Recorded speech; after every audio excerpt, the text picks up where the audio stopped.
Hello, NAFI members and flight instructors. This is John Niehaus, Director of Program Development for the National Association of Flight Instructors. And I'd like to welcome you to another episode of the NAFI More Right Rudder podcast, the podcast for flight instructors on the go. And today, our episode is proudly sponsored by Flying Magazine. And if you don't know, I'll give you a reason to join NAFI, and that is that NAFI members receive a free year subscription for Flying Magazine. So every year you're a NAFI member, you receive Flying Magazine as well. And you may or may not have noticed, but they've been doing some really awesome and exciting things. They've increased the size of the magazine. They've also gone back to monthly. So not only do you get a bigger magazine, but you get it more often than you did before. And they're doing some really cool things with content. I really like what they did recently with aviation mental health. It is a topic that we all need to talk about a little bit more. And hopefully you'll be seeing some stuff out of NAFI about that too. But nevertheless, Flying Magazine sponsoring this episode of the More Right Rudder podcast. And if you like the content, if you like what we're doing here, please remember to subscribe to us, specifically on this podcast. You can find us anywhere you listen to podcasts. Give us a 5-star rating if you could. And if you aren't already, we also have a lot of content out on our YouTube page. So please subscribe to us there too. We need all the following we can get. But without further ado, the episode of this week is a 10 questions interview that we did, and we took a cool spin on it. It's actually an interview of Barry Schiff, and Brian Schiff, NAFI board member and son of Barry, did the interview. So not only did I not have to do it this time, even though I love doing them, but it was kind of cool because it was a father and son conversation. So, and Brian even said that he learned a few things about his dad that he didn't know before. So I do hope you listen all the way through. I do hope you enjoy it. And without further ado, it is a 10-question challenge interview hosted by Brian Schiff, interviewing his dad, an AOPA, famous AOPA author, Barry Schiff.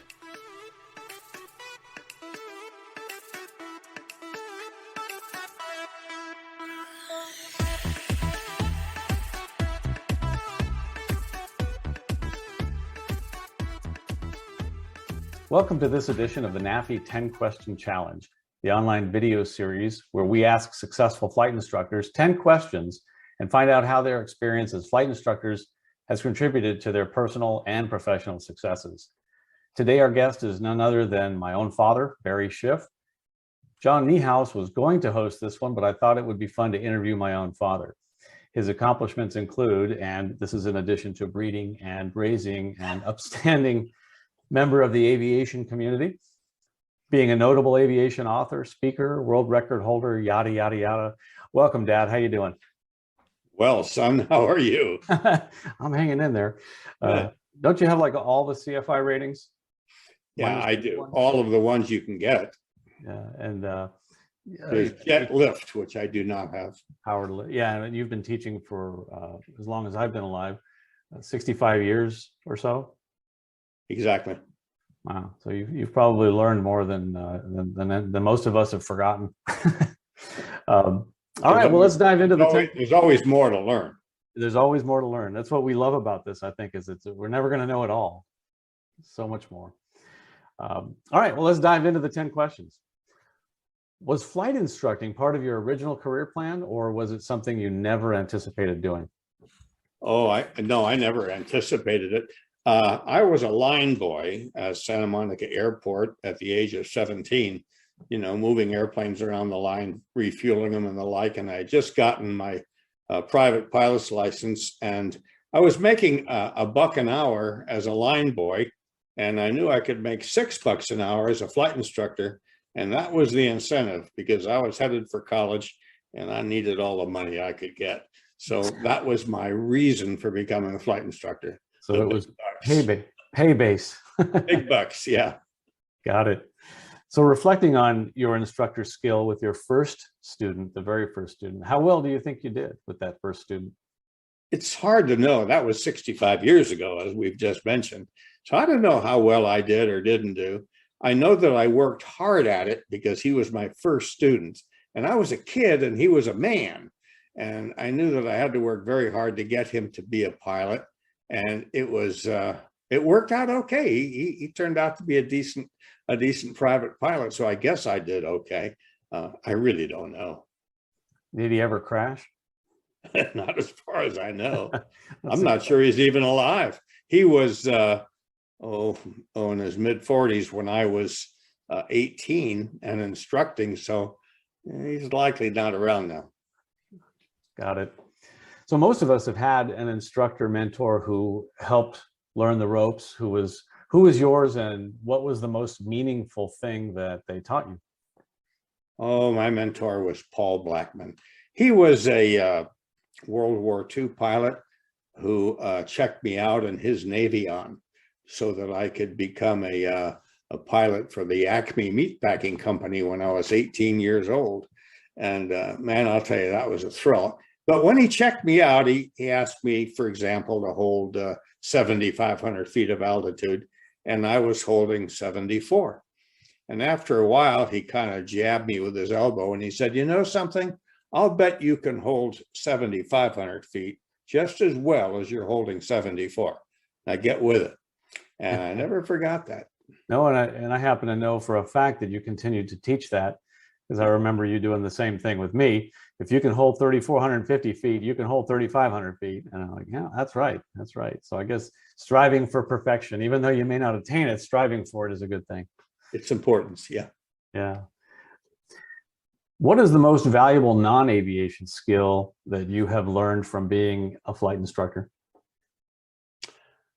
I would say patience. I think that was the most important thing I had to learn, patience, because my students they didn't always do what I wanted them to do. And I had to patiently teach them what I needed for them to do. Patience, yeah, of all things. Did you learn that before or after you taught me how to fly? You put it to the test. Probably during. Let's put it that way. That's why I did that. What do you enjoy most about flight instructing? Well, I really enjoy watching someone who is not a pilot and knows nothing about aviation develop into a pilot that we can be proud of. I really enjoyed the evolution of a student into a full-blown pilot. I really like that. It was very gratifying. Yeah, I've enjoyed the same thing, watching turning a passenger into a pilot and transferring the responsibility, the outcome of the flight from the right seat to the left seat, and watching that. I enjoyed the same thing. So what is your most scary or interesting, fun, instructional story that you have with a student? If you can narrow it down to one. Scary. You mean other than flying with you? Well, other than that, yeah. Actually, there was a pretty scary event. I was, again, an 18-year-old instructor at Santa Monica, and an airline pilot came by our school and wanted to get checked out in an air coupe that we had on the line. And I didn't realize it, but this airline pilot had never before flown a light airplane. I found out, though, when we went for our first flight. I let him make the takeoff, and I asked him to rotate the nose at the appropriate speed. And all of a sudden, the nose didn't go up, it went way up. This guy rotated the air coupe as if it were a 707, and you don't pull the nose up that high. And we were about to stall, and I was able to push the nose back down again, thankfully, in time. But that was very, very frightening. I had no idea what to expect. And it taught me not to take things for granted. Yeah, and always be ready. You just never know what the students are going to do. Yeah, well, I figured an airline captain, my God, I think if I were going to reflect on scary, interesting, fun, and I thought you were going to say this, is watching your own son solo. Well, no, that was a source of pride. Yeah, that was pride. That wasn't frightening. And maybe that's if I, for 1 minute, we're going to be frightened to let you go alone, I wouldn't let you go. Makes sense. Okay, so in your mind, what quality or skill makes for an exceptional flight instructor? And there are probably many, but what would you narrow it down to? Yeah, there are many. I guess I would say adaptability. I think a good instructor has to adapt to his students. That would be, I think, one of the most important qualities. I agree with that. What aspect of flight Do instructing? you have a choice? No, I have to agree with you. Grew up learning how to do that. Not to your face, at least. What aspect of flight instructing best prepared you for what you're doing now, or what you retired from, if you'd rather answer it that way? Well, yeah, as an airline captain, as you know, as most people know, I guess, I flew for TWA for 34 years. And instructing helped me to become a better captain because it helped me to instruct my co-pilots, who obviously are getting ready to be captains themselves.